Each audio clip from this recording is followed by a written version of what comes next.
Доброе утро, Республика, с новым днем и всем хорошего настроения. Мы продолжаем нашу программу и хотелось бы продолжить темой Года театра в России. У нас вот сегодня в студии гости. Это Александр Лобанов, директор Русского драматического театра имени Александра Сергеевича Пушкина. И гость, приехавший к нам вроде бы как издалека, но для нас очень близкий, Виктор Цвигун, директор государственного чукотско-эскимосского ансамбля «Эргорон». Доброе утро. Доброе утро. Сегодня в Якутске состоится передача «Символа» в рамках театрального марафона. Как это будет, что смогут увидеть телезрители и где это пройдет? Но прежде всего это нужно прийти к нам в театр, и в 6 часов, буквально перед основной программой, будет официальная передача «Символа года», вот этого всероссийского театрального марафона. Собственно, как-то так. Где можно купить билет? Ну, билеты, естественно, если у нас на площадке, конечно же, это у нас в кассе. Правда, сразу же хочу сказать, что сегодня попасть уже это, в принципе, нереально. Но у вас есть еще шанс попасть 15-16 числа, где также на нашей площадке выступит уважаемый и легендарный, на самом деле, ансамбль. Я думаю, что коллектив покажет очень хорошую программу, какую, я думаю, сам уже Виктор Павлович расскажет. Что вы представите на сцене Русского драматического театра? Ну, мы представляем программу «Мелодии тундры».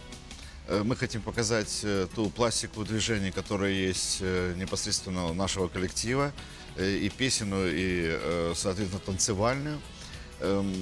У нас действительно программа хороша. Мы уже выступали с этой программой на Восточно-экономическом форуме.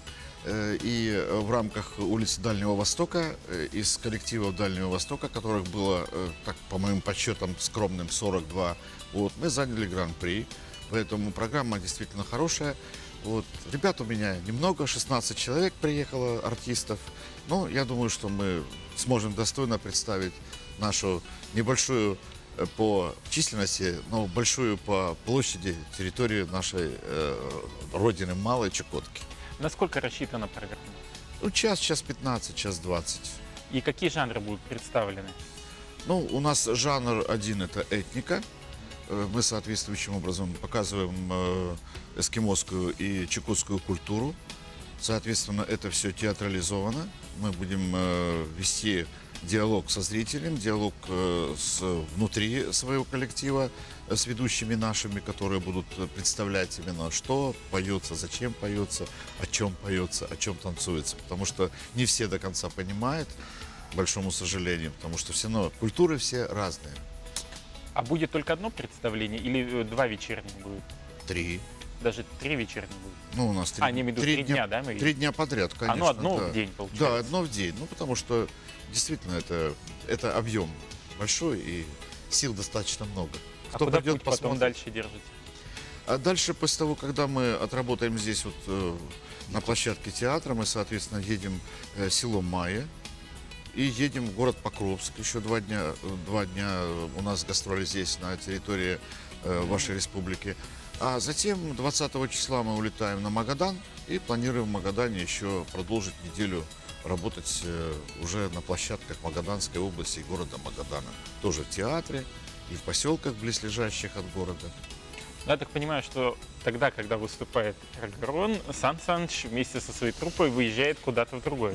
Сегодня мы официально передаем, мы получаем, нам передают, а потом уже, естественно, наступает наша очередь, и буквально в ночь в эту мы выезжаем в Читу, и на сцене Забайкальского краевого драматического театра передаем символ года уже Забайкальскому драматическому, честно говорю, Забайкальскому краевому театру кукол.